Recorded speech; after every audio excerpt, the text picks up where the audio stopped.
कलाम मुकद्दस में से जो हिस्सा देखने को हैं उसके लिए रिक्वेस्ट की गई थी।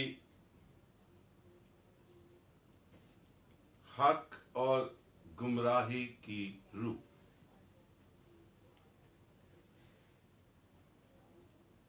और अजीजों, आज कल जो हम जिन हालात से गुजर रहे हैं और जो इलाका जिसमें हम रह रहे हैं, अजीजों, उसमें ये रूहें कसरत से काम करती हैं और दो वाजिया तकसीम होने के बाद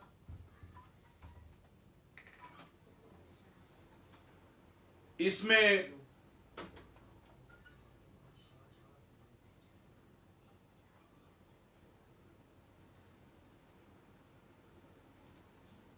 एक तीसरा ग्रुप भी शामिल है।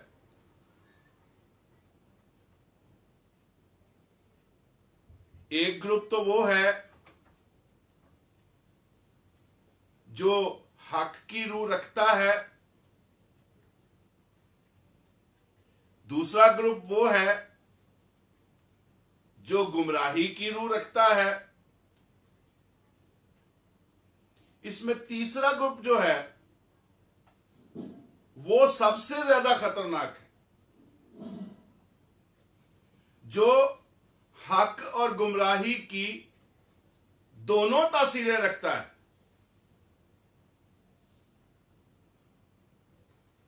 और कहने को वो, देखने को वो ऐसे लगते हैं जैसे हक की रूह रखते हैं, लेकिन उनके काम गुमराही की रूह के हैं। तो इसलिए ऐसे हालात में जब हमें इतनी कंफ्यूजन हो तो फिर जरूर है कि किस तरह से चला जाए। बाज़ औक़ात हम ऐसी गुमराही की रूहों को खुदा की रूह समझते हुए, खुदा के परस्तार समझते हुए उनको वेलकम कहते हैं और खुदा के खौफ में रहते हुए जो हक की रूह रखते हैं वो खुदा के खौफ में रहते हुए वेलकम करते हैं कि जो खुदा के नाम से आया है। लेकिन जो खुदा के नाम से आया है उसकी उन बातों पर हम गौर नहीं करते, उस तालीम पे हम गौर नहीं करते जो वो देते हैं, और उनके से काम हम करना शुरू हो जाते हैं। और ऐन मौके पर हम अपने जिंदा खुदा से दूर हो जाते हैं। और वो सच्चाई जो हमारे अंदर होती है, खुदा की रूह के वसीला से, पाक रूह के वसीला से हम उसको अपने हाथ से गवा देते हैं। तो जरूर है कि समझा जाए, जांचा जाए, परखा जाए, आजमाया जाए जो भी आपके पास खुदावंद के नाम से आया है। और दुनिया में सबसे ज्यादा जिस चीज का बिजनेस किया जाता है वो खुदा के नाम का बिजनेस किया जाता है। शायद किसी प्रोडक्ट का इतना बिजनेस ना हो जितना खुदा के नाम का बिजनेस है। फकीर से लेके बादशाह तक खुदा के नाम पे बिजनेस करने पर मसरूफ है। कहीं तो खुदा का नाम बेचा जाता है, कहीं खुदा का नाम खरीदा जाता है, कहीं उसकी तजलील की जाती है, कहीं उसको एक्सेप्ट किया जाता है, कहीं उसकी तस्वीरें बना दी जाती हैं, कहीं उसको सजदे शुरू हो जाते हैं, कहीं दिए जलाए जाते हैं। गर्ज के आखिर में तो ये हो जाता है कि लोग खुदा के नाम पे पैदल चल पड़ते हैं कि हम खुदा के लिए अपनी कुर्बानी पेश कर रहे हैं। हम पैदल चल के खुदा के नाम पर किसी मेले में दाखिल होंगे।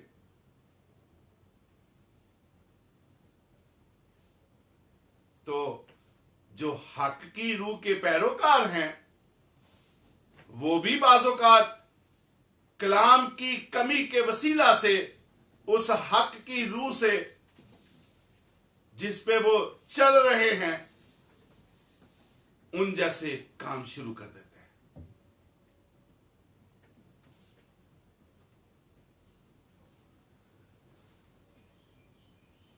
तो जरूर है कि जो खुदा के लोग हैं,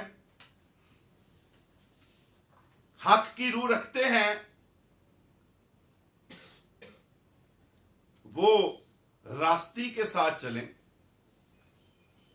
और रूहों को आजमाएं।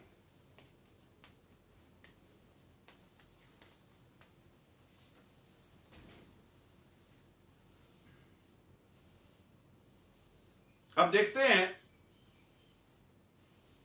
पहला यूहन्ना का खत, उसका 4था बाब, पहली आयत से 6ठी आयत तक।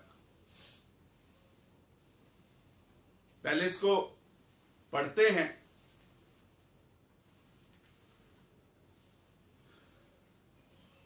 पहला यूहन्ना का खत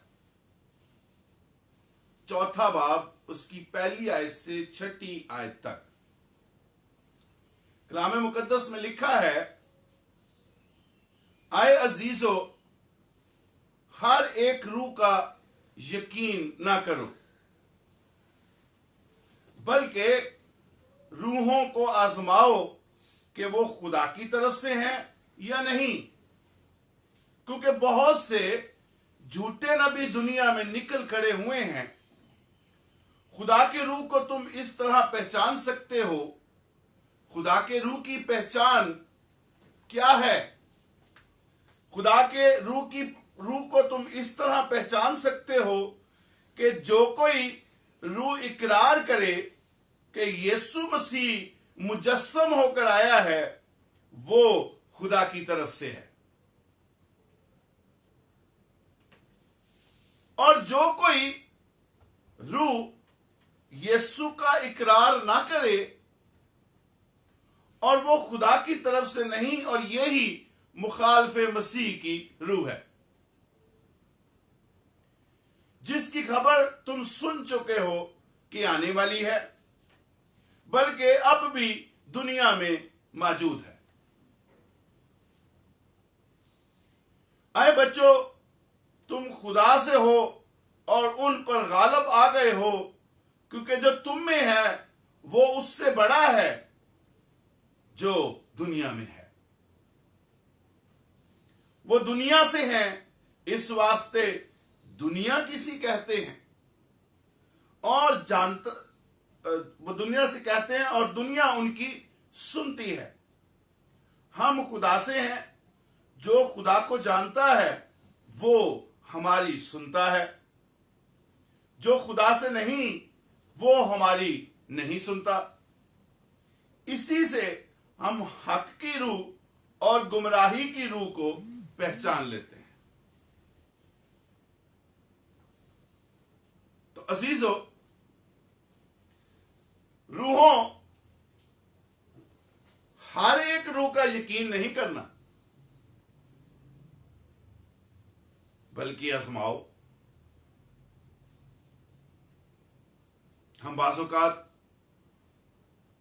ऐसा होता है, हमारी कलीसियाओं में लोग आते हैं, 2-4 दुआएं की, 2-4 दफा हालेलुया के नारे लगाए,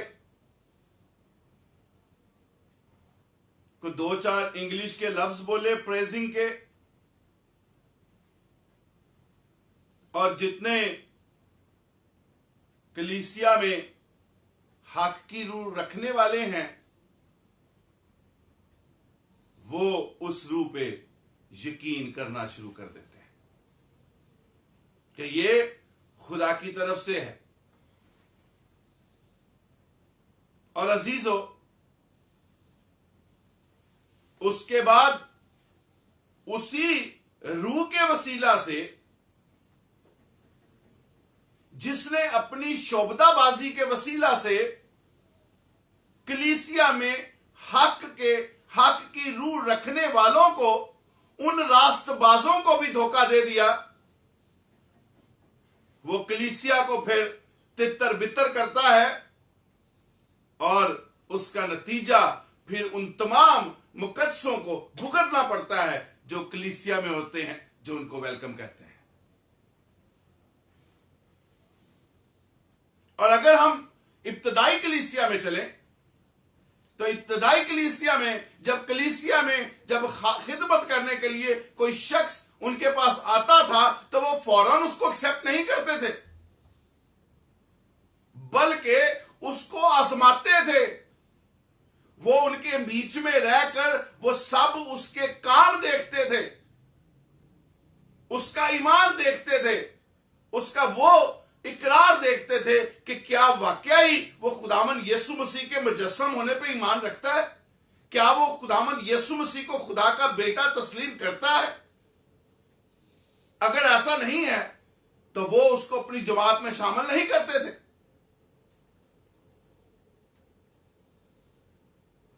आज जमात में शामिल होने का क्या पैमाना है? मुख्तलिफ कलीसियाएं हैं, मुख्तलिफ डिनोमिनेशंस हैं, हर डिनोमिनेशन अपने हिसाब से चलती है और हर डिनोमिनेशन में तरीकाकार मुख्तलिफ है। अक्सर ओपन है, कोई भी शख्स हफ्ता 1.5-2 लगाए, 4-5 अतवार जाए, खूब जंपिंग करे कलीसिया में। सारे रास्तबाज लोग जो कलीसिया में मौजूद हैं, जो हक की रूह रखते हैं, कलाम से वाकिफ है, जजमेंट नहीं करते, आजमाते नहीं हैं, बल्कि कहते हैं वाह वाह, ये तो हमारे से भी ज्यादा खूबसूरत प्रस्तिश करता है, ये हमारे से ज्यादा खुदा को पुकारता है। और अक्सर कलीसियां कहती हैं कि जो प्रेजिंग करता है बाआवाज़े बुलंद, किसी का कोई ख्याल नहीं करता, ये ऐसे है कि पाक रूह उसको उभारता है, और पाक रूह उभारता है तो वो जंपिंग करता है। ऐसे बहुत से शोबदाबाज हमारी कलीसियाओं में मौजूद हैं, जो कलीसिया से बाहर आकर जब अपने हल्का अहबाब में बैठते हैं तो वहां पे उन मुकद्दसों का मजाक उड़ाया जाता है जो कलीसिया में उसको वेलकम कहते हैं। तो ये सूरत हाल है हमारी कलीसियाओं में रूहों के इम्तियाज की। इस तरह से हम लोगों को परखते हैं, और इसी वजह से हमारी कलीसियाओं में फिर जो कैफियत तारी होती है, हमें जहमत उठानी पड़ती है, हमें नुकसान उठाना पड़ता है, और उसके वसीला से कलीसिया का नुकसान होता है। और किसकी वजह से नुकसान हुआ? जो कलीसिया के सरपरस्त हैं, वो ऐसे लोगों को बगैर आजमाए, बगैर खुदा के हजूर झुके, उस शख्स को खुदा के हजूर में रख के इंतजार नहीं करते कि पाकरू उस शख्स के लिए हम कलाम हो, बल्कि उन्होंने अपने मियार रखे हुए हैं कि अगर एक शख्स ऐसा करता है, ओके वेलकम, आ जाएं। ऐसा नहीं है। अगर ऐसा होता तो इब्तदाई कलीसियाओं में बहुत से लोग शामिल हो जाते, और शुरू में खुदावंद यीशु मसीह की खुशखबरी का पैगाम बहुत फैलाया गया, इससे भी ज्यादा हो सकता था। लेकिन जो इब्तदाई कलीसिया में शागिर्द थे, वो हर एक रूह को परखते थे, आजमाते थे कि क्या उसके अंदर क्या है, उसकी नीयत क्या है, वो क्या इरादा लेके हमारे पास आया है। क्या शमा उन जादूगर की तरह पाकरू खरीदने के लिए तो नहीं आया? क्या इसलिए तो नहीं आया कि मैं पाकरू लेके बड़े बड़े काम करूंगा? क्या किसी लालच के तहत आया है? क्या सोसाइटी में अपना बड़ा नाम करने के लिए आया है? क्या मुकद्दसों के बीच में, मुकद्दसों की महफिल में, मुकद्दसों की जमात में कोई बड़ा रुतबा लेने के लिए आया है कि मैं सारे लोग मेरी प्रेजिंग करें?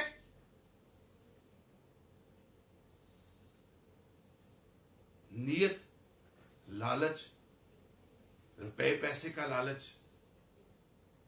आज हमारी डिनोमिनेशंस में, बड़ी बड़ी डिनोमिनेशंस में लोग सिर्फ इस लालच के लिए जाते हैं कि सोसाइटी में हमारा नाम बने, सियासी तौर पे हमारा नाम बने, सरकारी तौर पर हमारा नाम क्रिश्चियन कम्युनिटी पे ऊपर हो, और हम बड़े बड़े ओहदे अपनी डिनोमिनेशन में रखें, रुपए पैसे की रेल पे हो, गाड़ियां हमारे नीचे हो, और हम बड़े बड़े घरों में रहें, और हमारी दुनिया में हमारी ताजीम हो। क्या ये मसीहत है? और जिन लोगों ने चुना उन लोगों को, उन पर अफसोस, इसलिए कि हमने अपने जिंदा खुदा को आजमाया है। और कलाम मुकद्दस कहता है कि तू अपने खुदा को ना आजमा। फिर भी खुदावन को कलीसियाओं की फिक्र है, फिर भी वो अपने लोगों से प्यार करता है। वाकयात नहीं बताऊंगा,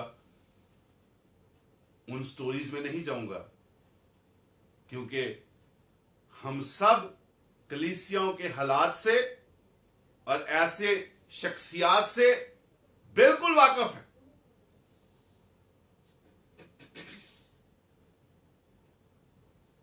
Excuse me.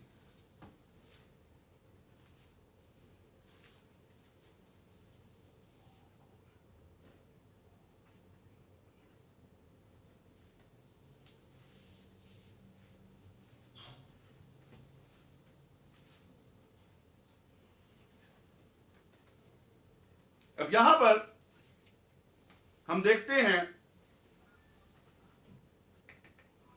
हक और गुमराही की रूह, और चलते हैं हक की तरफ। हक है क्या? अगर हम कहते हैं जी ऐसे चलें, हक पे चलें, सच्चाई पे चलें, जांचें, आजमाएं, तो हक लुगत में हक का मतलब है खुदा, अल्लाह ताला सच, और इसके लिए जो मुख्तलिफ अल्फाज इस्तेमाल किए जाते हैं वो है सच्चा, सच्चाई, सच्ची। और इंग्लिश में इसके लिए लफ्ज इस्तेमाल हुआ है ट्रुथ। ट्रुथ का मतलब है, इसका जो ट्रांसलेशन है वो है सच्चाई, दियानत, सच, सदाकत, रास्ती, हकीकत, हक।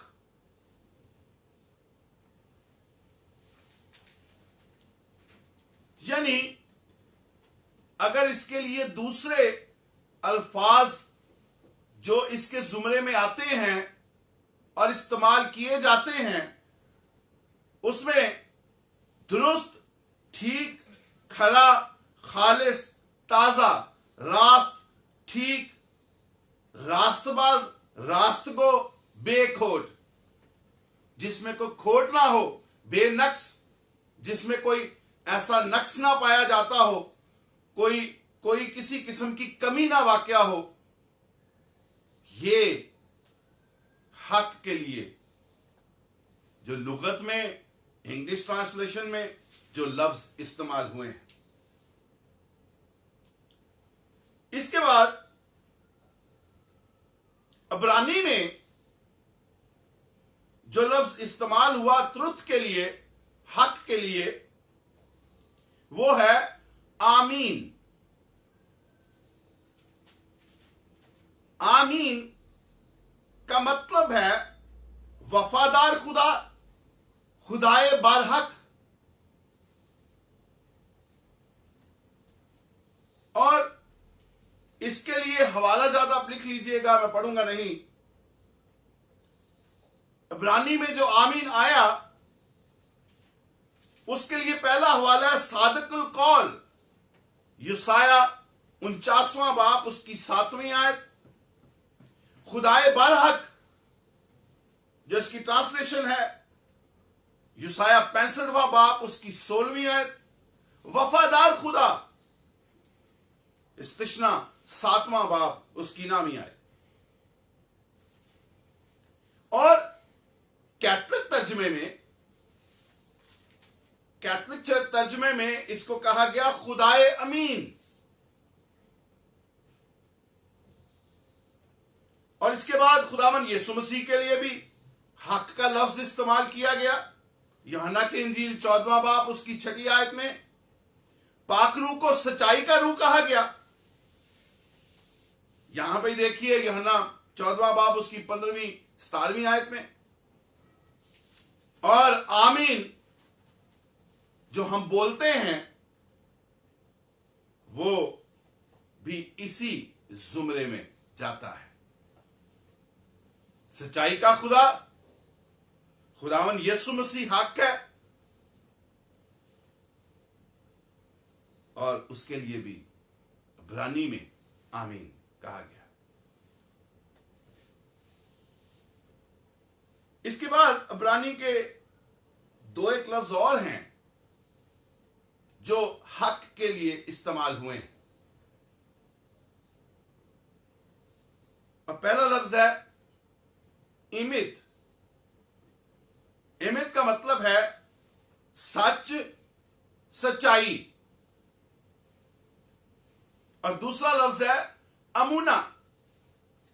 अमूना का मतलब है वफादारी, दयानतदारी, सच्चाई, सदाकत, रास्ती।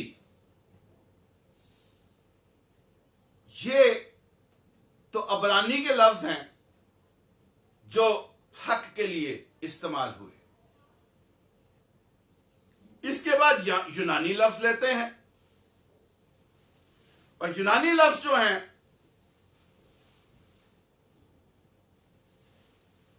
एलेथिया, एलेथीस, एलेथीनोस, ये 3 लफ्ज हैं। और ये नए अहदनामा में आमतौर पर इस्तेमाल किए गए हैं,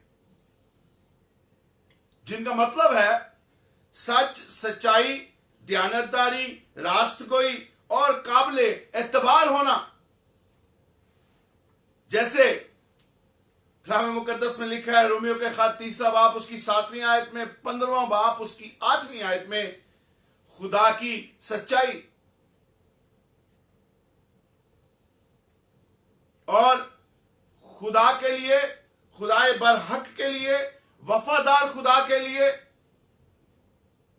खुदा की ताजीम के लिए, ये लफ्ज नए अहदनामा में आमतौर पर इस्तेमाल किए गए हैं और खुदावंद यीशु मसीह के लिए भी यही अल्फाज इस्तेमाल किए गए हैं। और इन तीनों अल्फाजों का जो मफहूम निकलता है वो निकलता है हकीकी और कामिल। हकीकी और कामिल। और ये अल्फाज सिर्फ हमारे खुदावंद यीशु मसीह के लिए ही हैं, हमारे जिंदा खुदा के लिए ही हैं।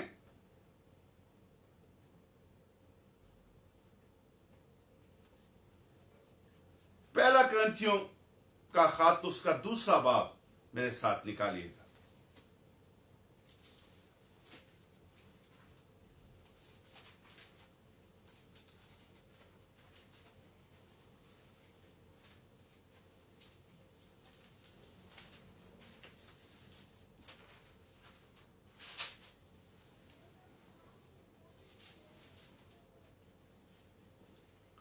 जी लिखा है 15वीं आयत है, पहला करंथियों दूसरा बाब उसकी 15वीं आयत। बल्कि अगर हम 14वीं पढ़ें तो ज्यादा बेहतर तौर पे समझ सकते हैं। मगर नफसानी आदमी खुदा के रूह की बातें कबूल नहीं करता, क्योंकि वो उसके नजदीक बेवकूफी की बातें हैं और ना वो उन्हें, क्योंकि वो रूहानी तौर पर परखी जाती हैं। लेकिन रूहानी शख्स सब बातों को परख लेता है, मगर खुद किसी से परखा नहीं जाता। खुदावंद की अकल किसने जाना कि उसको तालीम दे सके, मगर हम में मसीह अकल है। अगर हम रूहानी हैं, अगर हम समझते हैं कि हम रूहानी हैं, तो फिर मसीह की अकल कहां है? अगर हम रूहानियत रखते हैं तो फिर हम क्यों परखे जाते हैं? इसलिए कि हम उस मियार पर नहीं पहुंचे जिस मियार पर हमें होना चाहिए, और उस मियार में ना पहुंचने की सबसे बड़ी वजह तो इस दुनिया का लालच है, इस दुनिया का फरेब है, इस दुनिया का धोखा है और गुमराही की रूह है, जो हमें शराब के तौर पर नजर तो आती है। हमें लगता है कि आगे वाह वाह क्या खूबसूरत दुनिया मेरे लिए आबाद है, थोड़ी सी रास्तबाजी भी रख लें और दुनिया की ऐशो आराम को भी रख लें, दोनों चीजों से मजे लें, खुदा को दोनों हाथों से लूटें। इसलिए हम उस मियार पर नहीं पहुंच पाते जहां पे हमें होना चाहिए, ताकि मसीह की अकल जो है वो हम में हो, ताकि हम रूहों को परख सकें, आजमा सकें, खुद ना आजमाए जाएं। इसका क्या मतलब है? इसका मतलब है कि आपका चाल चलन और आपकी रूहानियत ऐसे मकाम पे हो कि कोई आप में से नक्स ढूंढ ना सके। जिस तरह खुदावंद यीशु मसीह की जिंदगी थी कि लोगों ने बहुत कोशिश की कि उसमें से कोई नक्स ढूंढे,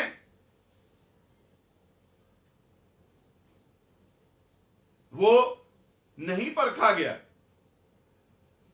इब्लीस ने बहुत आजमाया उसको, बहुत कोशिश की कि किसी तरह से वो प्याला ही इससे टल जाए।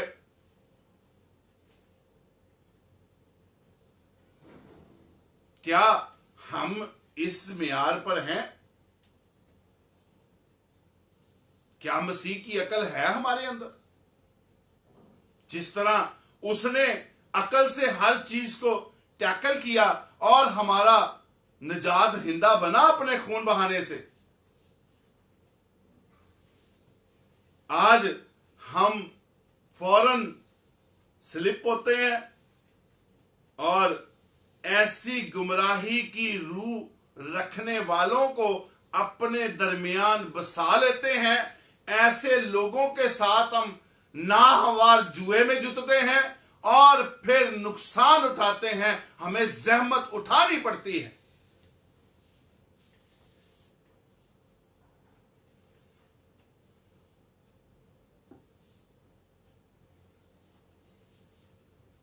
अब ये तो वो हाल था हमारी कलीसियाओं में, हमारी मसीहत में, हमारे दरमियान है।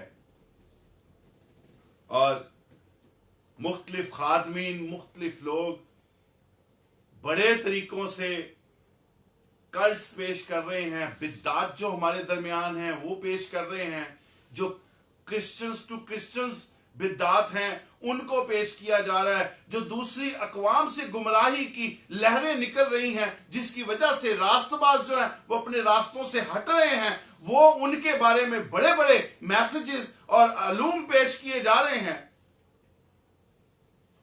लेकिन फिर भी लोग उनसे बेबहरा हैं और ऐसी गुमराही की रूह रखने वाली डिनोमिनेशंस को, ऐसी गुमराही की रूह रखने वाले अशखास को जो मुख्तलिफ मज़ाहब से हैं, या उन्होंने थियोलॉजी जो है वो गुमराही वाली रखी है और लिबास जो है वो मसीहत का ओढ़ रखा है। काश के हम उनको पहचान सकें। और पहचानने का एक बड़ा ही सिंपल जवाब अभी हमने अपनी थीम वर्स में देखा है कि खुदा की रूह कैसे पहचान सकते हैं, कैसे हक को पहचान सकते हैं। और जो ऐसी बात आप में आके नहीं करता, उसके लिए फिर परख होना जरूरी है।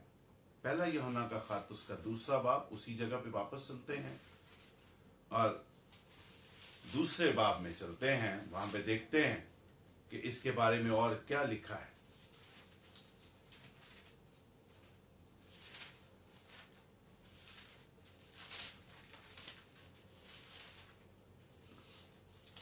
जी, 2 बाब 22वीं आयत लिखा है, कौन झूठा है सिवा उसके जो यीशु के मसीह होने का इनकार करता है। ऐसी बहुत से क्रिश्चियन डिनोमिनेशंस हैं, चर्चेस हैं, जो ऊपर से तो ऐसे हैं जैसे हम जैसे हैं,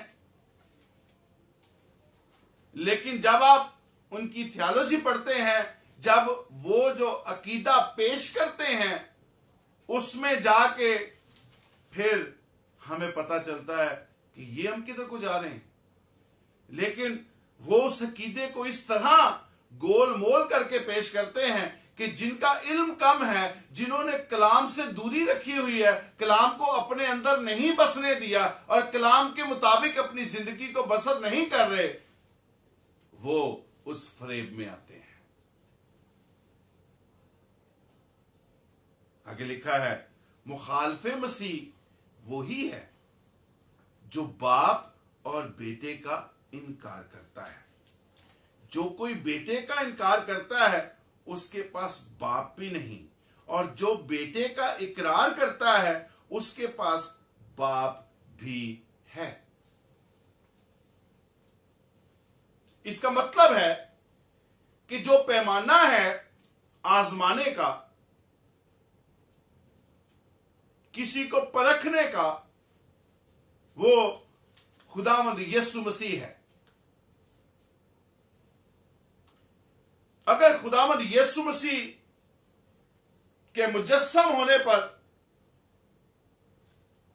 कोई डिनोमिनेशन ईमान रखती है, तो फिर मुजस्सम होने के पीछे उसकी मसलूबियत है। क्या उस पर ईमान रखती है? मुजस्सम होना और उसका मुर्दों में से जी उठना एक दूसरे के लिए लाज़िमुल मलज़ूम है। अगर वो मुजस्सम हुआ है तो किस लिए हुआ है? जो बाप से वो प्लान लेके आया है, उस प्लान की तकमील जो है वो उसकी मसलूबियत और मुर्दों में से जी उठना है। अब तजस्सम तो उसका हम एक्सेप्ट कर लें और उसकी मसलूबियत को हम एक्सेप्ट ना करें, तो ये किस किस्म का ईमान अपने अंदर रख रहे हैं और ये कौन सी रूह है? अगर हक की रूह है, सच की रूह है, सच्चाई हमारे अंदर खुदा की बस्ती है, तो खुदा की सच्चाई ये कहती है कि खुदावंद यीशु मसीह मुजस्सम होकर इस दुनिया में आया और हमने उसका ऐसा जलाल देखा जैसा बाप के इकलौते का जलाल। क्या इस पे ईमान रखते हैं? इस पे ईमान रखते हैं तो फिर उसकी मसलूबियत जो लाज़िमुल मलज़ूम है, जिसकी वजह से पूरी दुनिया को निजात मिली है, उस पे ईमान रखते हैं। क्योंकि अगर पैमाना खुदावंद यीशु मसीह है तो फिर हमें उसके मुजस्सम होने पर और उसके मसलूब होने पर ईमान रखना है। फिर ही हम नई पैदाइश का तजर्बा हासिल कर सकते हैं। और अगर हम सिर्फ उसके मुजस्सम होने पर ही ईमान ले आते हैं और बात खत्म हो गई,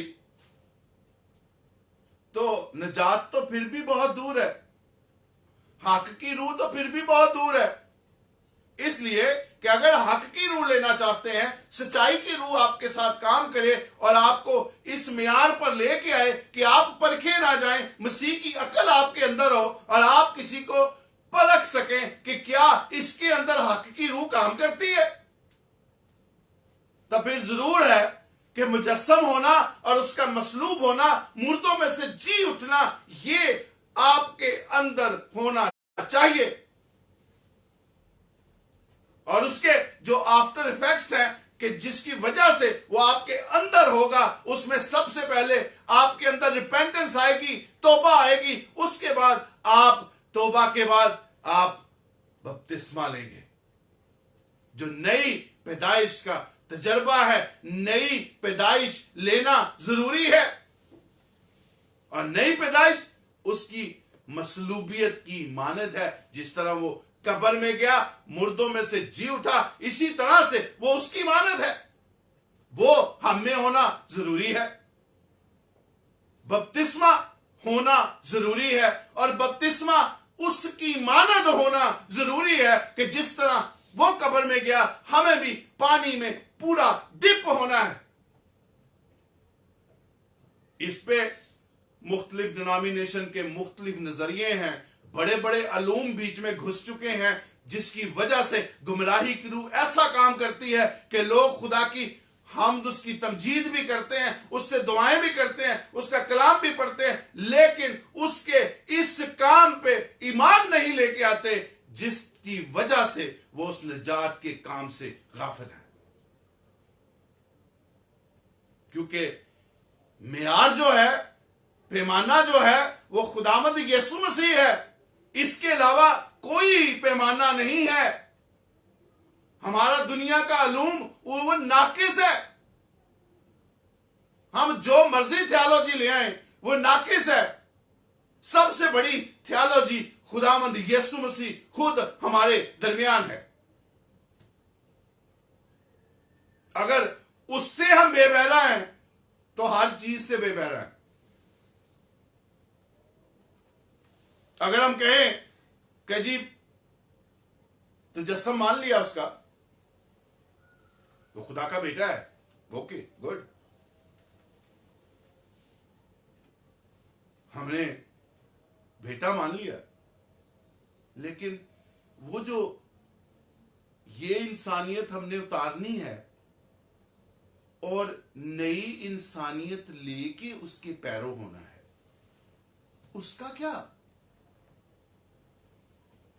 क्या झंडे के नीचे से गुजार के आप उस बात को पूरा कर लेंगे?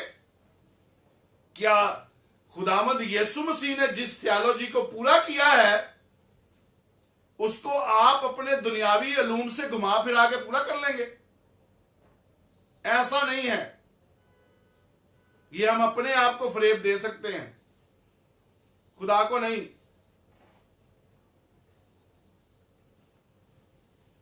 लोग कहते हैं जी ये अमल पानी का अंसर जरूर है, बेशक आप स्प्रिंकलिंग करवा लें या डिपो लें।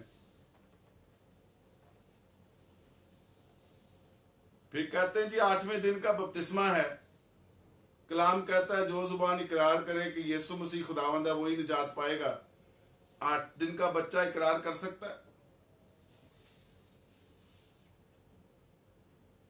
अपनी अपनी समझ, क्योंकि मसीह की अकल से बेबहरा है, पाकरू की रहनुमाई से बेबहरा है, वो हक की रूह बसती नहीं, कैसे पता चले?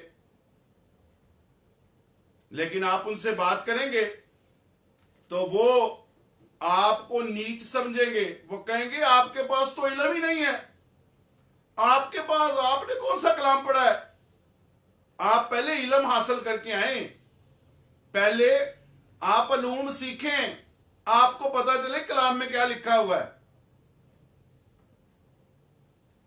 वो लिखे लिखाए पे, इन किताबों पे, बड़ी बड़ी किताबों पे यकीन रखते हैं, पाकरू पे यकीन नहीं रखते, क्योंकि सबसे बड़ा उस्ताद पाकरू है जो हमारी रहनुमाई करता है, वक्त मुकर्ररा पर बताता है हमने क्या बोलना है, क्या बोलना है, किस तरतीब से बोलना है, और जिससे उसने हम कलाम होना होता है आपके वसीला से आपको ऐसे अल्फाज देता है कि उस शख्स के साथ वो हम कलाम हो जाता है, आपको पता भी नहीं होता। ये किस अलूम में लिखा हुआ है? कौन सी दुनिया की किताब ऐसी है जिसमें यह लिखा हो कि पता चल जाए कि पाकरू किसके लिए बात करने लगा है?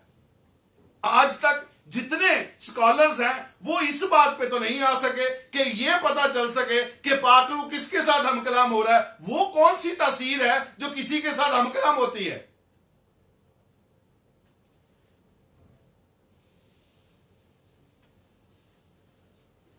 देखिएगा मेरे साथ यूहन्ना का दूसरा खत,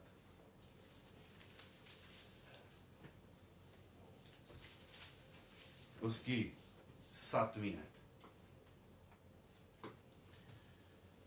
क्योंकि बहुत से ऐसे गुमराह करने वाले दुनिया में निकल खड़े हुए हैं जो यीशु मसीह के मुजस्सम होकर आने का इकरार नहीं करते। गुमराह करने वाला और मुखालिफे मसीह ये ही है। डिनोमिनेशन का नाम नहीं लूंगा, लेकिन डिनोमिनेशंस आज हमारे दरमियान, हमारे मसीहों के अंदर मौजूद हैं, काम करती हैं, उनके चर्चेज हैं, उनकी कलीसियाएं हैं, उनके पास्टर्स जो हैं वो जगह जगह कांटेक्ट में हैं और विजिट्स करते हैं,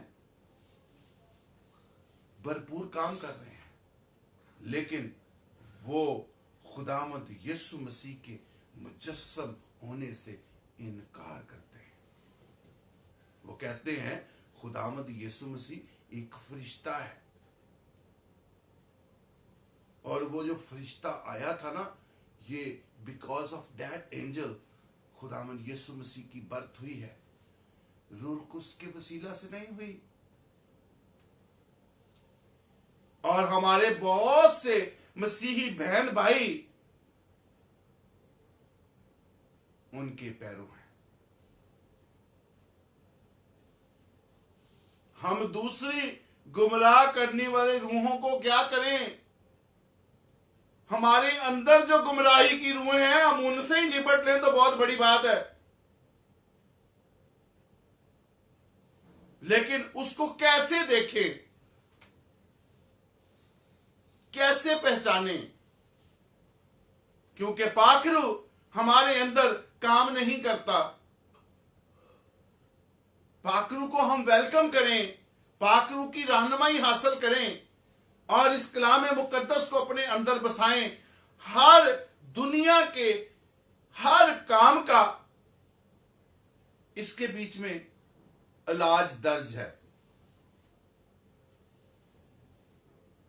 हम इस उस्ताद से और एक लाइव उस्ताद जो रूह कुद्स हमारे साथ साथ रहता है, हम उससे तो कुछ हासिल ना करें और बड़ी बड़ी किताबों और बड़े बड़े स्कॉलर्स के पीछे भागें कि शायद वो हमें कुछ सिखाएंगे।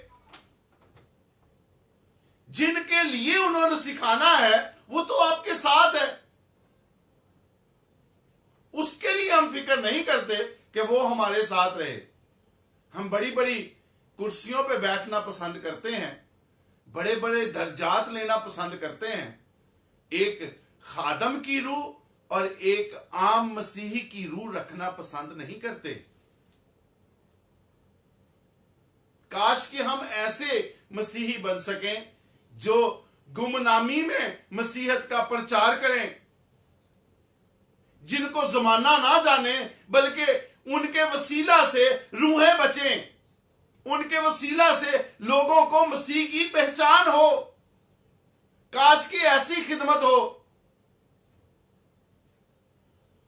लेकिन आज तो जैसे ही कोई चार चीजें, चार मैसेज उसके पास सुन सुना के जमा हो जाते हैं, वो खिदमत शुरू करने से पहले कहता है मेरे नां दे नाल पास्टर लाओ,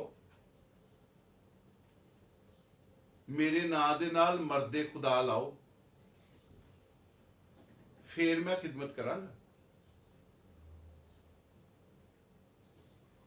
ये है हमारा मेयार। और फिर जो ऐसे बनते हैं वो फिर बड़ी बड़ी कुर्सियां, सियासी लोगों में बैठना और बड़े बड़े ऊंचे ऊंचे ख्याल बांधना, खादमाना रूह से गाफल, मसीह की खुशखबरी का पैगाम फैलाने से गाफल और इस दुनिया की गुमराही में गुम होके इस दुजहान के खुदा की अजमत को सलाम करते हैं।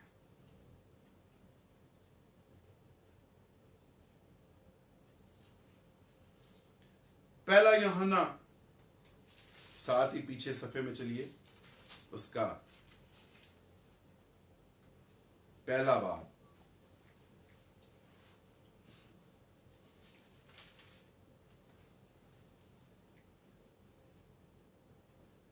पांचवीं आयत से पढ़ेंगे। पहला यूहन्ना का खत, उसका पहला बाब, पांचवीं आयत से, उससे सुनकर जो पैगाम हम तुम्हें देते हैं वो ये है कि खुदा नूर है और उसमें जरा भी तारीकी नहीं। अगर हम कहें कि हमारी उसके साथ शराकत है और फिर तारीकी में चलें तो हम झूठे हैं और हक पर अमल नहीं करते, इस सच्चाई पर अमल नहीं करते। पाक रूह की पाक रूह की रहनुमाई में नहीं चलते, हम झूठे हैं। आगे लिखा है, लेकिन अगर हम नूर में चले जिस तरह के वो नूर है, तो हमारी आपस में शराकत है और उसके बेटे यीशु का खून हमें तमाम गुनाहों से पाक करता है। अगर हम कहें कि हम बेगुनाह हैं तो अपने आप को फरेब देते हैं और हम में सच्चाई नहीं। ध्यान से सुनिएगा अगली आयत। अगर अपने गुनाहों का इकरार करें तो वो हमारे गुनाहों के माफ करने और हमें सारी नाराजगी से पाक करने में सच्चा और आदिल है। अगर कहें कि हमने गुनाह नहीं किया तो उसे झूठा ठहराते हैं और उसका कलाम हम में नहीं। अजीजों, सोचने कि अगर हम उस सच्चे और आदल खुदा के साथ चलते हैं और उसके पैरोकार हैं, हम कहते हैं कि वो जिंदा है, वो लिविंग गॉड है, वो हमारे दरमियान रहता है। तो खुदा बाप, खुदा बेटा, खुदा रुलकुस अब जमीन पर है, हमारे साथ है, हमारे अंदर है। अगर उसकी रहनुमाई में चलें तो हम हक को बहुत अच्छे तरीके से पहचान सकते हैं, हम खुदा को बहुत अच्छे तरीके से पहचान सकते हैं। लेकिन ये जो गुमराही की रूह है, इसका क्या करें? दूसरा पत्रस उसका दूसरा बाब, उसकी दूसरी आयत,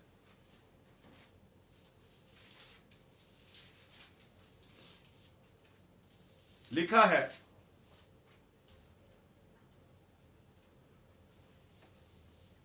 पहली आयत से पढ़ रहा हूं। और जिस तरह उस उम्मत में झूठे नबी भी थे, उसी तरह तुम में भी झूठे उस्ताद होंगे, जो पोशीदा तौर पर हलाक होने वाली बिद्दतें निकालेंगे और उस मालिक का इनकार करेंगे जिसने उन्हें मोल लिया था, और अपने आप को जल्द हलाकत में डालेंगे और बतेरे उनकी शहवत परस्ती की पैरवी करेंगे, जिनके सबब से राहे हक की बदनामी होगी। आज राहे हक की बदनामी हो रही है। आज मसीही लबादा ओढ़े जो लोग काम करते हैं गुमराही के, उनके वसीला से राहे हक की बदनामी हो रही है। हमारे काम, हमारा चाल चलन ऐसा नेक हो कि हमारे आसमानी बाप की इज्जत हो, उसकी बजाय आज हमारा चाल चलन ऐसा है, ऐसा गुमराही वाला चाल चलन है कि उसकी वजह से हमारे खुदावन जिंदा खुदा की ताजीम नहीं होती, उसकी इज्जत नहीं होती, बल्कि हमारे ऊपर लानत की जाती है कि ये लोग हैं जो कहते हैं हम जिंदा खुदा के परस्तार हैं। अजीजों, ये वो बिद्दतें हैं जो गुमराही की रूहें हमारे दरमियान ठोंस देते हैं, और हम मसीह की अकल नहीं रखते, पाक रूह की रहनुमाई नहीं रखते, जिसकी वजह से हम गुमराही में चले जाते हैं। काश के ऐसा ना हो और हम हक के फर्जंद बने, दिन के फर्जंद बने, तारीकी के नहीं। और ऐसा भी नहीं है, क्या ऐसा कोई फर्जंद हो सकता है खुदा का जो दिन का भी फरजांद हो और तारीकी का भी फरजांद हो। क्या ऐसा ऐसा हो सकता है कि लोग कहें कि जिस तरह खुदा ने दिन और रात बनाए हैं, हमारा ईमान भी दिन और रात पे मुनहसर होना चाहिए, दिन भी और रात भी हो, हमारे अंदर तारीकी के काम भी हो, दुनिया में नहीं चलना। दुनिया में कैसे चलें? हम तो आगे ही नहीं बढ़ सकते दुनिया में। जब तक हम ऐसे काम ना करें, उन जैसे काम करेंगे तो हम आगे बढ़ सकते हैं, वरना हम आगे नहीं बढ़ सकते। बढ़ाने वाला कौन है? किसने इस दुनिया में आपको पैदा किया? किसने उसको आपको इस मियार पे रखा कि आप आगे बढ़ सकें? और अगर आप आगे बढ़ने के लिए जब आप इस मियार पे पहुंच जाते हैं कि आपको पता चलता है कि आप आगे बढ़ रहे हैं और आगे आपने बढ़ना है, तरक्की करनी है और बहुत कुछ मिलेगा, आप उस वक्त उस जिंदा खुदा को भूल जाते हैं जिसने आपको उस मियार पे ला के खड़ा किया है। अब भी कहते हैं दुनिया के साथ चलना पड़ेगा, फिर ही तो हम आगे बढ़ सकते हैं। कैसे बढ़ सकते हैं? आप खुदा से आपने दुआ की है, आपने खुदा पे ईमान रखा है कि खुदा आपको अगली तरक्की पे लेके जाए। हम उससे बेबहरा हैं और अपनी अक्ल इस्तेमाल करने की कोशिश करते हैं।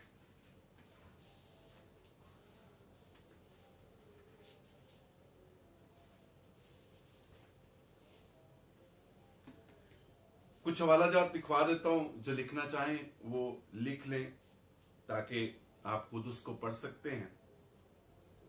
पहला पतरस का खत है, उसका पहला बाब 22वीं आयत, और दूसरा तिमोथियस उसका दूसरा बाब 15वीं आयत, तीसरा बाब 7वीं आयत, तीसरा बाब पहली आयत से 10वीं आयत, और फिर पहला तिमोथियस दूसरा बाब उसकी 4थी आयत, तीसरा बाब उसकी 15वीं आयत, और यूहन्ना चौथा बाब उसकी 23वीं और 24वीं आयत। ये आप हवाला जात खुद पढ़ लीजिएगा ताकि इसके सारे रेफरेंस आपके पास तैयार हो सके। पहला थेसलोनिकियों 5वां बाब उसकी 5वीं आयत में दर्ज है कि दिन के फर्जंद हक के फर्जंद हम जो खुदावंद यीशु मसीह को पहन रखा है और उस रास्तबाजी के में चलते हैं और खुदा की सच्चाई को पहचानने की कोशिश करते हैं, उस हक की रूह के साथ चलने की कोशिश करते हैं जिन्होंने खुदावंद यीशु मसीह को पहन रखा है।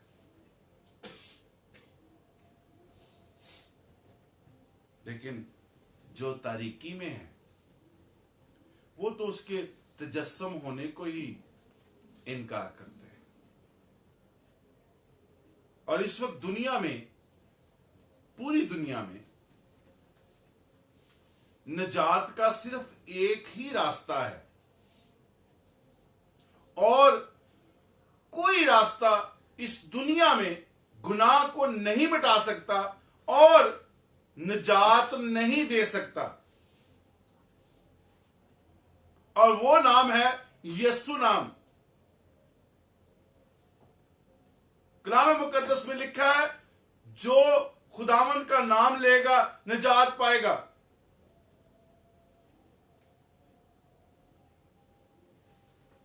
यीशु के नाम में ही निजात है, उसके अलावा ना तो कोई मियार है, ना कोई इल्म है, ना बड़ी बड़ी किताबों के फलसफे हैं, बल्कि हर चीज खुदावंद यीशु मसीह है। इसके बाहर कुछ नहीं है। हमारे लिए बहुत से फरेब, बहुत सी ऐसी बातें पेश की जाती हैं कि हम इस बात से हट जाएं। इब्लीस का सबसे बड़ा काम ही यह है कि वो खुदावंद यीशु मसीह के उस निजात के प्रोग्राम से हमें हटाए। लेकिन सबसे बड़ा, अगर हम ईमानदार हैं, अपने आप को रास्तबाज समझते हैं, रूहानी समझते हैं, तो फिर सब कामों से ऊपर खुदावंद यीशु मसीह का नाम है और उसका वो काम है। उसके अलावा दुनिया में कोई ऐसी शख्सियत नहीं है, कोई ऐसी नबूवत नहीं है, कोई ऐसी वही नहीं है, कोई ऐसी किताब नहीं है जो हमें हमारे गुनाहों से निजात दे सके।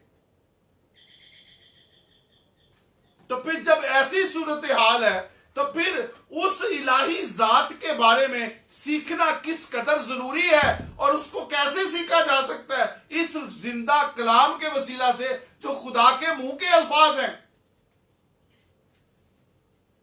हम दूसरे इल्म हासिल करना चाहते हैं, हम दूसरे फलसफों से इस कलाम को समझना चाहते हैं, लेकिन इस कलाम को पढ़ना पसंद नहीं करते क्योंकि हमारी समझ से बाहर है। ये कलाम कौन समझाएगा? ये हक की रूह जो है वो ही आपको इस कलाम को समझाएगी कि किस तरह से हमने पहचान के खुदावंद यीशु मसीह में मजबूती से चलना है।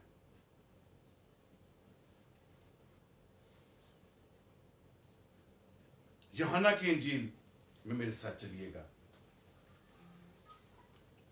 उसका 14वां बाब। यूहन्ना की इंजील उसका 14वां बाब।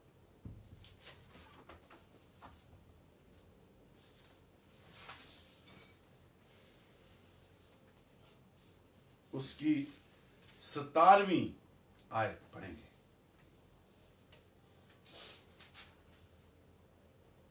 यानी सच्चाई का रूह जिसे दुनिया हासिल नहीं कर सकती क्योंकि ना उसे देखती और ना जानती है। दुनिया का तो उस रूह से काम ही नहीं है क्योंकि वो उसको जान ही नहीं सकते। तुम उसे जानते हो क्योंकि वो तुम्हारे साथ रहता है और तुम्हारे अंदर है। हम उस पाक रूह को जानते हैं, वो हमारे अंदर है और हम उसको ये नहीं कह सकते कि पाक रूह हमारी रहनुमाई कर ताकि हम रूहों को जान सके। अगर ऐसा भी होता है कि किसी रूह के बारे में पाक रूह आपको रहनुमाई कर रहा है कि ये बंदा ठीक नहीं है, इसके काम ठीक नहीं है, लेकिन हम कहते हैं नहीं नहीं ये जरा ख्याल आ रहा ना, ये हो सकता है कि साडा अपना ख्याल है क्योंकि वो शख्स जॉब भी ठीक करता है, गलबात भी बहुत अच्छी है, प्रस्तुति खूबसूरत करता है, कलाम दियां गल्लां इन्नियां सोहणियां करता है, पाकरू ਉਹਦੇ ਵਿੱਚ काम करता है। मेरा ख्याल है कि ये साडी अपनी गल है। पाकरू मेरा ख्याल है कि इस बंदे नूं रख लेना चाहिए। हम उस पाकरू की आवाज को नहीं समझते और फिर जब हम उस गुमराही की रूह को अपने अंदर घुसा लेते हैं हमें जहमत उठानी पड़ती है।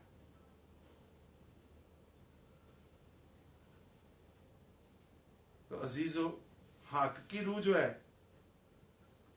वो उसको समझना, खुदा को समझना, उसके बेटे को, उसके कामों को समझना, ये ज्यादा जरूरी है या अपनी दानश्वरी और अपनी अकल लड़ाना? अगर ऐसा होता तो खुदामद यीशु मसीह ने सारे काम तो कर दिए थे, उसके बाद उस शागिर्दों को कहने की क्या जरूरत थी कि रुके रहो ताकि मैं तुम्हारे लिए एक मददगार भेजता हूं तो तुम्हारी रहनुमाई करे। और फिर उसके नजूल की क्या जरूरत थी? फिर क्यों वो पाक रूह हमारे साथ रहे? हमारे पास तो सब कुछ पहुंच गया, इसी पे चलना चाहिए था। तो आखिर उस पाक रूह का कोई काम है?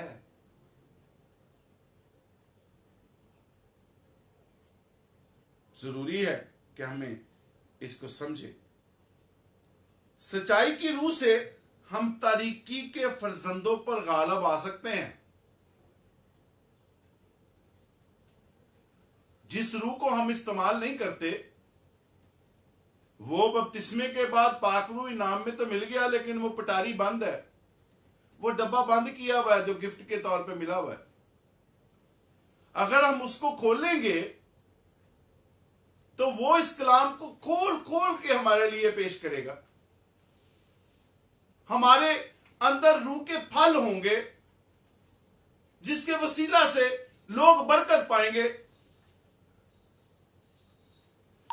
लेकिन ऐसा ना हो कि वो रूल कुस का जो इनाम है वो तो हमने हासिल कर लिया, पटारी को हमने डब्बे को बंद करके बड़े खूबसूरती से अपनी कबड़ में रखा हुआ है, और हम अपने तौर पर ऐसी चीजें अपने अंदर पैदा कर रहे हैं कि लोग हमारी इज्जत करें। ऐसे तौर पर इज्जत नहीं हो सकती जब तक रूह के फल हमारे अंदर नजर ना आए, और 1 घंटे के लिए रूह के फल नजर ना आए, बल्कि चलते फिरते 24 घंटे हर साल और आपकी सारी बाकी उम्र में रूह के फल हर आमो खास को नजर आने चाहिए। शोभदाबाजी के लिए रूह के फल नजर ना आए। और उन फलों को कौन पहचान सकता है? कलाम मुकद्दस में लिखा है, मत्ती की इंजील में। आइए वो हवाला जरूर देखेंगे ताकि उसके बारे में पढ़ सके। 7वां बाब है मत्ती की इंजील का। कलाम मुकद्दस में लिखा है,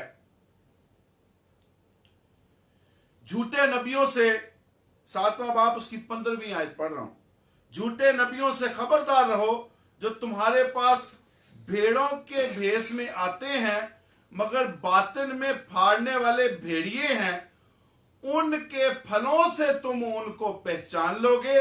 क्या झाड़ियों से अंगूर या ऊंट कटारों से अंजीर तोड़ते हैं? इसी तरह हर एक अच्छा दरख्त अच्छा फल लाता है और बुरा दरख्त बुरा फल लाता है। हम उनको उनके फलों से पहचान सकते हैं बड़े अच्छे तरीके से। ऐसा नहीं है कि कलाम मुकद्दस ऐसी गुमराही से ना वाकिफ है। पाखरू जो हमारे साथ है, हमारे अंदर है, वो इससे ना वाकिफ है। वो हर चीज से वाकिफ है। और यूहन्ना 1 बाब उसकी 1 आयत से 10वीं आयत, सब लोग इन आयात से वाकिफ है। और इन्हीं आयात पे हमारी निजात और इन्हीं आयात से मुखालफे मसीह की पहचान भी बड़े आराम से हो जाती है। और अगर इस पे गौर करें, देखिए मेरे साथ कुछ 1-2 पॉइंट्स इसमें से लेते हैं। इब्तिदा में कलाम था, कलाम खुदा के साथ था, कलाम खुदा था के साथ था और कलाम खुदा था। यही इब्तिदा में खुदा के साथ था। सबसे बड़ी परख जो है यहां पे मौजूद है। और जो निजात हासिल कर चुके हैं वो इसको मान चुके हैं। लेकिन जो बहकाने वाला है, अबलीस, गुमराह करने वाला, झूठ बोलने वाला, वो हमारे अंदर एक बीज बोता है। कैसे मुमकिन है कि खुदावंद यीशु मसीह उस वक्त हो? प्लान तो बाद में बना है। ये खुदा ही था। और ये यूहन्ना ने जो लिखा है इसके बारे में और कहां लिखा हुआ है? कैसे हम इसको समझ सकते हैं? वो इतनी तौफीक नहीं मिलती आपको कि आप कलाम को और पढ़ें और आपको पता चले कि ये क्या लिखा हुआ है। और हम बजाय के इस पे तहकीक व तफ्शीश करते, कलाम को और पढ़ते, इसके मुख्तलिफ हवाला जात पे गौर करते, हमने उसको बंद कर दिया। हमारी समझ से बाहर है। दूसरी बात, कलाम मुकद्दस में लिखा है 14वीं आयत में, और कलाम मुजस्सम हुआ और फजल और सच्चाई से मामूर होकर, जैसे हमने पहले देखा कि आमीन का लफ्ज जो है वो खुदावंद यीशु मसीह के लिए भी इस्तेमाल हुआ है, और वो फजल और सच्चाई से मामूर होकर हमारे दरमियान रहा, और हमने उसका ऐसा जलाल देखा जैसा बाप के इकलौते का जलाल। हमने उसका ऐसा जलाल देखा जो कि इब्तिदा में कलाम था, कलाम खुदा के साथ था। इसमें हमारी निजात है, इसमें मुखालफे मसीह की पहचान है, इसमें गुमराही की रूह की पहचान है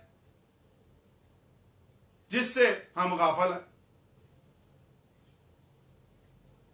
तो जरूर आपके घर में अगर कोई कलाम सुनाने के लिए आया है, आपके घर में किसी भी डिनोमिनेशन का शख्स ऐसा आया है, आप उससे जरूर उसके ईमान की परख कर लें। अगर वो ये इस पे ईमान रखता है, कह देने से नहीं, अमल करने से, तो जरूर उससे ये पैगाम सुने, उसको कहें कि हमें उसके तजस्सुम के बारे में बताएं। बेशक आपको पता है, उसकी परख जरूर करें। तो फिर शायद हम बेहतर तौर पे आगे बढ़ सकें। अगर हम ऐसा करें तो इसके बाद ज़बूर 111, ज़बूर 111 में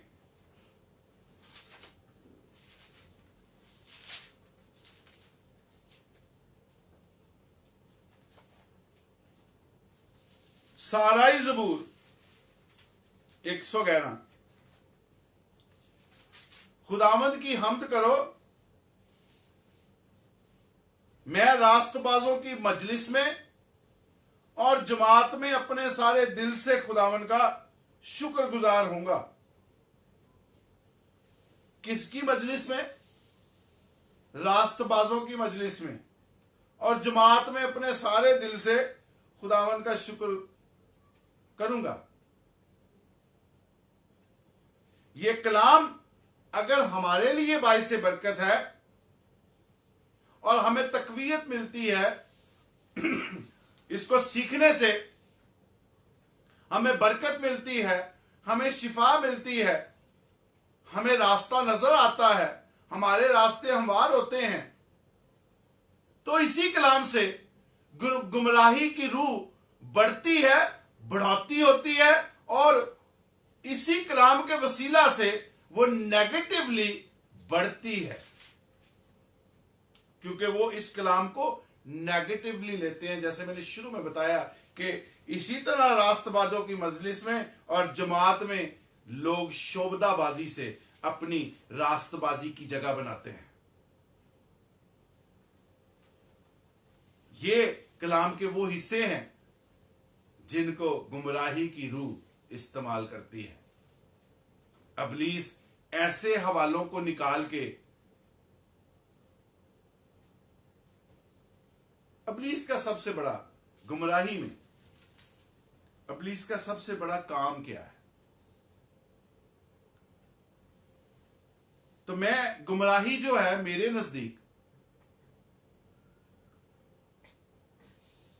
गुमराही उर्दू लुगत या उर्दू के मायने या अदब में मैं उसकी बात नहीं कर रहा, मैं अपनी सोच के हिसाब से जो मैं गौर करता हूं कि गुमराही के रास्ता गुम हो जाना, और वैसे तो इसका मतलब भटक जाना तो है ही, भटका हुआ, रास्ते से हटा हुआ, लेकिन मेरे नजदीक है कि एक शख्स रास्ते पे जा रहा है और आगे से रास्ता गुम हो जाए,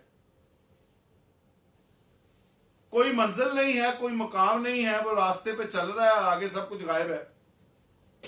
क्या होगा? हलाकत होगी, इसके अलावा कुछ नहीं होगा, क्योंकि आगे कुछ है ही नहीं। पहला तिमोथियस उसका चौथा बाब पहली आयत।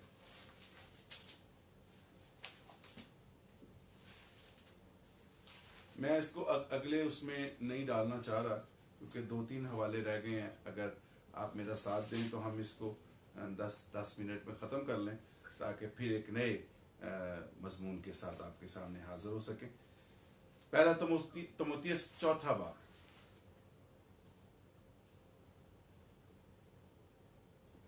पहली आयत। लेकिन रूह साफ फरमाता है कि आइंदा जमानों में बाज लोग गुमराह करने वाली रूहों और शयातीन की तालीमों की तरफ मुतवज्जा होकर ईमान से बरगश्ता हो जाएंगे। किससे? गुमराह करने वाली रूहों और शयातीन की तालीमात से। ये है जो गुमराह करने वाली रूहें मैंने अभी बताई आपको कि हमारे दरमियान कैसी कसरत से पाई जाती है। हम दूसरे मज़ाहब की बात नहीं करते, क्योंकि दूसरे मज़ाहब तो एक इस तरह से है, इस बात को हम इस तरह कह सकते हैं कि एक दुश्मन आपको नजर आ रहा है जो आपके सामने सीना तान के खड़ा है। वो जंग की तैयारी में आपके सामने आपका दुश्मन खड़ा है, उसको तो आप पहचान रहे हैं। एक दुश्मन ऐसा है जो आस्तीन का सांप है, वो आपके अंदर है। असल में ऐसी रूहों की पहचान मुश्किल होती है। जो तो सामने खड़ा है उसको तो आप पहचान रहे हैं, उसमें तो किसी इल्म की जरूरत नहीं है। लेकिन असल में किसको पहचानने की जरूरत है? कौन सी रूहें ऐसी हैं जिनको परखने की जरूरत है? कौन सी रूहें ऐसी हैं जिनको आजमाने की जरूरत है? वो रूहें जो हमारे दरमियान हैं, हमारे साथ हैं, उनको आजमाने और पहचानने और परखने की जरूरत है, क्योंकि वो गुमराही लेकर हमारे अंदर आ गई हैं। एक तो दुश्मन गुमराही का सामने खड़ा ही है, उसको तो आप पहचानते हैं। वो जो आपके अंदर आ गया है, आपकी सफों में आ गया है, उसको पहचानने और परखने की जरूरत है। फिर उसके लिए आप ऐसा नहीं हो सकता कि आप अलग अलग उनको पहचाने।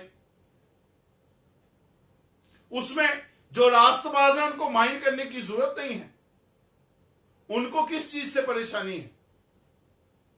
क्योंकि वो तो नहीं परखे जाएंगे। लेकिन कम से कम जो बीच में काली भेड़े हैं वो तो परखी जाए।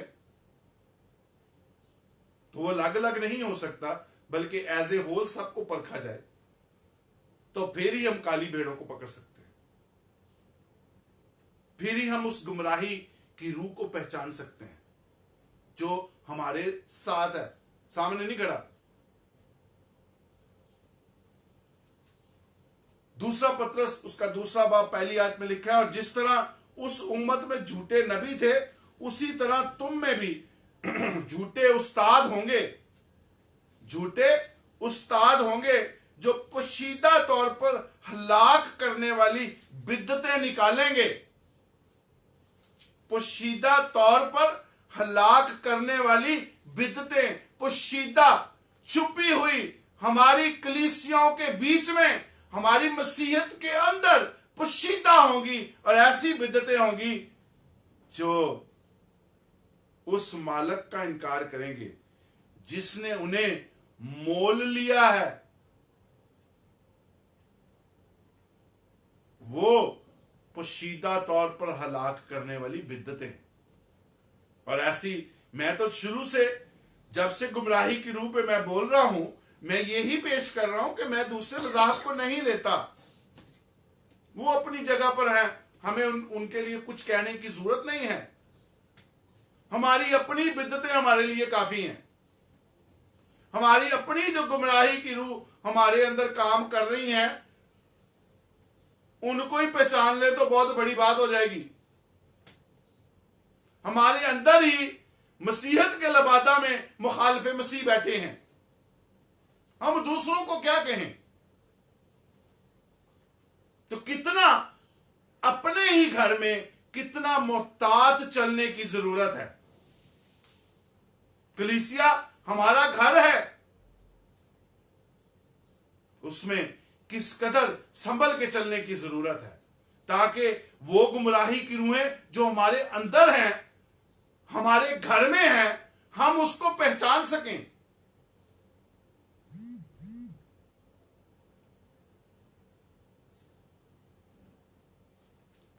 अब यहां पे एक सवाल बनता है कि झूठे नबी कहा गया, इसका मतलब कोई नबी होगा जो प्रोमिनेंट दुनिया में होगा?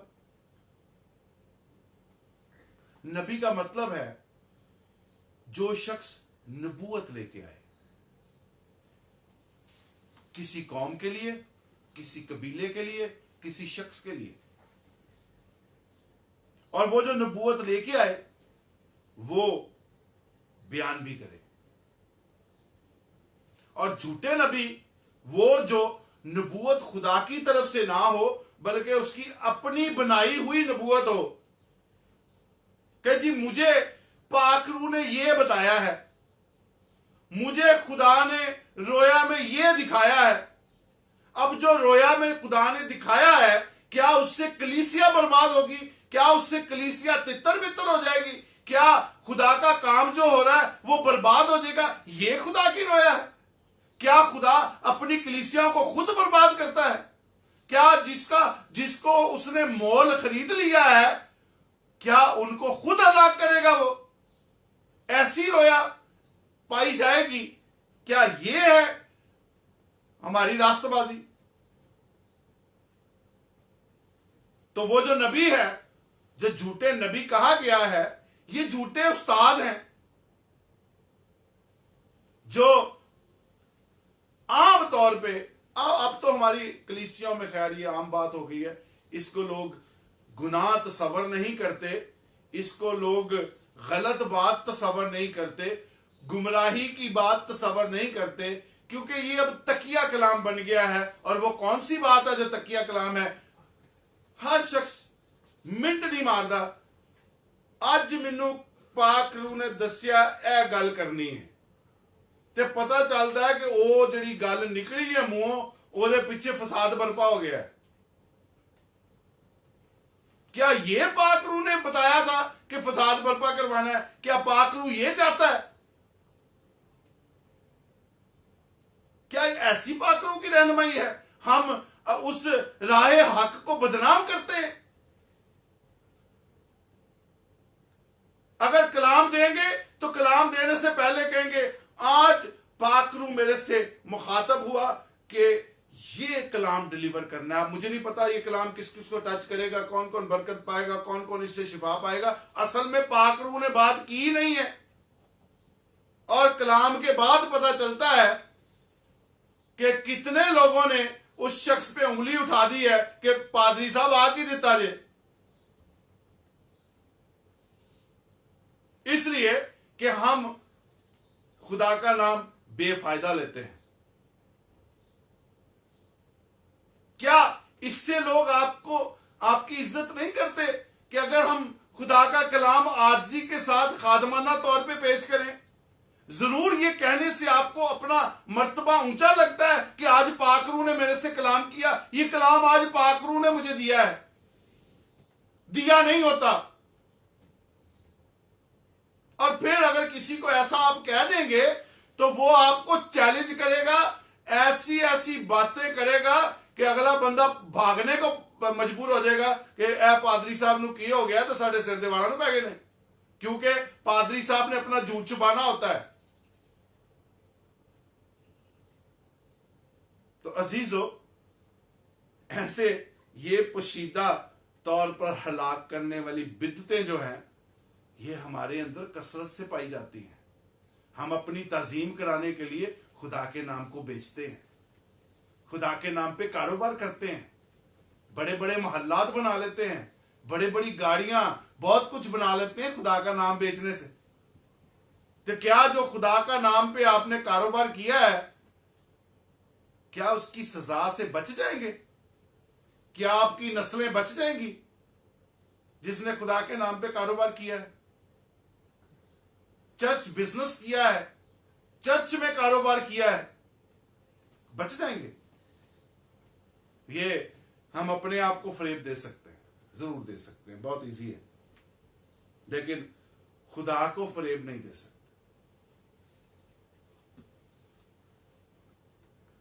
इसलिए अब जो आजकल मैं कुछ अहम दो तीन चार बता दूं। बहुत सी बित्तें हैं जो गुमराह करती हैं, जैसे तजस्सुम से इनकार, बेटे से इनकार, खुदा और बेटे के रिश्ते से इनकार, मरियम मुकद्दसा से यीशु मसीह की पैदाइश पर कुफर, मरियम मुकद्दसा की पाकीज़गी पर इल्जाम, यीशु मसीह की मसलूबियत पर इल्जाम, पाक शराकत लेने और देने पर इल्जाम, बपतिस्मे पे कारोबार और इस पे इल्जाम, तौबा पे इल्जाम कि जब हमने उसका नाम ले लिया तो किस चीज की तौबा ही तौबा है, रास्तबाजी पर इल्जाम। हर चीज पे हमारे अंदर पोशीदा बिदतें जो हमारे अंदर मसीहत में हैं, ये जो कुछ मैंने ये पॉइंट्स रेज किए हैं, ये हमारी कलीसियाओं के अंदर हैं। मसीहत की बात कर रहा हूं, किसी दूसरे मजहब की बात नहीं कर रहा। ये हमारे अंदर की खालसतन बात है। और ये गुमराही की रूहों को किसने पहचानना है? कोई दूसरा मजहब वाला आगे बताएगा आपको कि ये चल रहा है आपके चर्चिस में। ये हमें ही देखना है और उस पाक रूह के वसीला से, उस हक की रूह के वसीला से हम इन गुमराही की रूह को पहचान सकते हैं। इस झूठे नबी जो नबूवत करते हैं, जो झूठे उस्ताद जो हैं, इनको हम उस हक की रूह की वसीला से पहचान सकते हैं। हम इंसान होते नहीं पहचान सकते। और जब आप पहचान जाएं, अब इस तरफ आते हैं कि जब आप पहचान जाएं तो फिर गिरेबान पकड़ने की जरूरत नहीं है, बल्कि आप उस शख्स के लिए बरकत मांग सकते हैं, उसको माफ कर सकते हैं, उसके लिए दुआ कर सकते हैं खुदा के हुजूर कि खुदा उसको इस गुमराही से निकाल के राह रास्त पर लाए। फिर ईमानदार का जो हक की रूह रखता है, जो सच्चाई अपने अंदर रखता है खुदा की, उसका काम यह है कि फिर वो उसके लिए दुआ करे, फिर उसके लिए बरकत चाहे। ये नहीं कि उसका गिरेबान पकड़े या 10 लोगों में उसकी गीबत करे और उसको घेरने की कोशिश की जाए। खुदा अदालत करता है, अदालत खुदा की है, उस पे छोड़ें, ताकि खुदा जब उसको पूछेगा तो फिर ऐसा पूछेगा कि उसका नामो निशान मिट जाएगा, उसकी नस्लों का नामो निशान मिट जाएगा जो खुदा के नाम से खेलते हैं।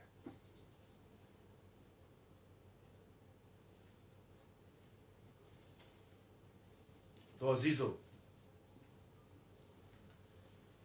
कलाम मुकद्दस में बहुत से हवाला जात हैं, बल्कि कलाम मुकद्दस मैं अगर इस तरह कहूं कि कलाम मुकद्दस की बेस ही ये है तो गलत ना होगा। हम अपने बेटे को, अपनी औलाद को हम समझाते हैं कि बेटा ये रास्ता है, ये सच्चा रास्ता है, ये सच्चाई का रास्ता है, बेटा इस रास्ते पर चलना है। अब रास्ता तो मैंने बता दिया, उस रास्ते के दोनों तरफ, दोनों अतराफ पे कौन कौन सी बुराइयां हैं, कौन कौन सी पोशीदा चट्टाने हैं, कौन कौन से ऐसे झूठे नबी या ऐसे झूठे उस्ताद या झूठे लोग आपके इर्द गिर्द चल रहे हैं, जो गुमराही की रूहें हैं, जब तक मैं अपनी औलाद को ये ना समझाऊं कि आप रास्ते के रास्ते पे चल रहे हैं बेटा, ये चीजें आएंगी, आपने इनको टैकल करना है, आपने इस रास्ते को नहीं छोड़ना, इसी पे ही चलते रहना है और इसी पे ही अपनी नजर कायम रखनी है, तो फिर ही औलाद उस रास्ते पर चलती रहेगी, क्योंकि बाप ने सब कुछ बताया है। यही कलाम मुकद्दस में है कि खुदा ने हमें हम जिस रास्ते सच्चाई के रास्ते पर चल रहे हैं, उसने हमें बताया है कि कौन कौन सी चीजें जिसको आपने टैकल करना है और किसके वसीला से करना है, वो मददगार उसने हमें दे दिया है। आज हम सच्चाई के रास्ते पर चलते हुए उस मददगार की वजह से, उसकी रहनुमाई से, हम उन जो लेफ्ट राइट पे हमें बड़ी बड़ी मुसीबतें नजर आ रही हैं, उनको हम उस पाकरू के वसीला से टैकल कर सकते हैं। कहीं ऐसा ना हो कि वो आपका बाजू पकड़ के अपने रास्ते पर ले जाए और उस गुमराही में आप भी गुम हो जाए, बल्कि पाकरू से रहनुमाई मांगे ताकि पाकरू आपकी रहनुमाई करे और आप गुमराही की रूह को पहचान सकें। आप गुमराही की रूह को पहचान के उसकी सारी बातों को समझ सकें और आप परख सकें, आप आजमा सकें। क्योंकि अबलीस खुदा के भलाई और निजात के मंसूबों के खिलाफ है। वो कभी नहीं चाहता कि इंसान सच्चाई के रास्ते पर कामलियत से चलता रहे, बल्कि वो लेफ्ट राइट पे उसने बड़ी खूबसूरत दुनिया सजाई हुई है, ऐसी रंगीन दुनिया सजाई हुई है, ऐसे ऐसे फरेब और धोखे हैं कि वो जो रास्तबाज चल रहे हैं सच्चाई के रास्ते पर, वो जब लेफ्ट राइट पे देखते हैं, क्या दुनिया, क्या जबरदस्त, वो उस गुमराही में गिर जाते हैं। और अबलीस अपने उस काम में कामयाब हो जाता है कि अब खुदा ने इस शख्स को निजात के रास्ते पर डाला था, आप आज गुमराही डरा दे, मैं कामयाब हो गया, और हम उसके वसीला से अपने जिंदा खुदा के नाम को बदनाम करते हैं। तो इसलिए जरूरी है कि हम खुदा के बेटे हमारे खुदावंद यीशु मसीह में पैवस्त रहें, मजबूत रहें, उसके साथ चलते रहें, और हर सब कुछ खुदावंद यीशु मसीह में है। अगर खुदावंद यीशु मसीह आपकी जिंदगी में एग्जिस्ट करता है, उसके मसलूब होना, उसका मुर्दों में से जी उठना, खुदा के दाहिने हाथ पर बैठना और इंसान की शक्ल में रूल कुस के वसीला से उसका इस दुनिया में पैदा होना, और उसकी सारी जमीनी जिंदगी पे अगर आप ईमान रखते हैं कि वो खुदा का बेटा है, तो आप उसी पे ही चलें। यही सब कुछ है, इसके ऊपर नीचे लेफ्ट राइट जो कुछ है सब गलत तो मैं नहीं कहूंगा, लेकिन इस जैसा निजात बख्श नहीं है।